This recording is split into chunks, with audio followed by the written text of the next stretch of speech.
ഈ ബുക്കും ഞാൻ കാണിക്കുമ്പോഴത്തേക്കും ഒരു 98.5% ആൾക്കാർക്കും ഇത് പഠിച്ച് മനഃപാഠമാക്കിയിട്ടുള്ള കഥയായിരിക്കും. എന്നെ പോലുള്ള ഒരു ഇംഗ്ലീഷ് മീഡിയം കുട്ടിക്ക് ഈ ബുക്ക് പുതിയതാണ്. കാരണം ഞാനിത് സ്കൂളിൽ പഠിച്ചിട്ടില്ല. കേട്ടുകേൾവി മാത്രമേ ഉള്ളൂ. പലപ്പോഴും പല സുഹൃത്തുക്കളൊക്കെ ഈ കഥാപാരായണം ഒക്കെ പറയുമ്പോൾ എടുത്തു വെച്ച് പറയണ നമ്മളുടെ യൂത്ത് ഫെസ്റ്റിവലിനൊക്കെ അങ്ങനെയൊക്കെ പറയുന്ന ഒരു കഥയാണ്. അല്ലാണ്ട് ഞാൻ അങ്ങനെ ഡീറ്റെയിൽ ആയിട്ടൊന്നും ഈ ബുക്കിനെ കുറിച്ചോ ഈ കഥയെ കുറിച്ചോ കേട്ടിട്ടുമില്ല.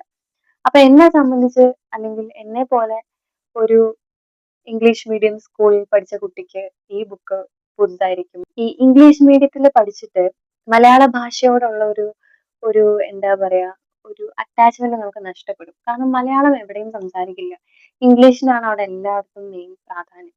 അപ്പൊ നമ്മളെ പോലുള്ള മലയാളം പഠിക്കണം അല്ലെങ്കിൽ പഠിപ്പിക്കണം മക്കളെ എന്നൊക്കെ ആഗ്രഹിക്കുന്ന അച്ഛനും അമ്മയ്ക്കും ബഷീറിന്റെ കഥകളൊക്കെ കുട്ടികൾക്ക് വാങ്ങിക്കൊടുക്കാം. അവർക്ക് അക്ഷരങ്ങളെക്കുറിച്ചും മലയാളത്തോടും ഒരു അടുപ്പം വരും.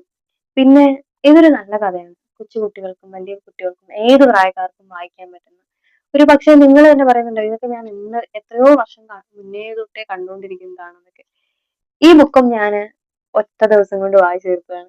ബഷീറിന്റെ മിക്ക ബുക്കുകൾക്കും ഒറ്റ ദിവസം കൊണ്ട് എനിക്ക് വായിച്ചു തീർക്കാൻ പറ്റിയിട്ടുണ്ട്. മണിക്കൂറുകൾ കൊണ്ടൊക്കെ വായിക്കാൻ പറ്റും. എനിക്ക് ഭയങ്കര ഇഷ്ടമാണ് ബഷീറിന്.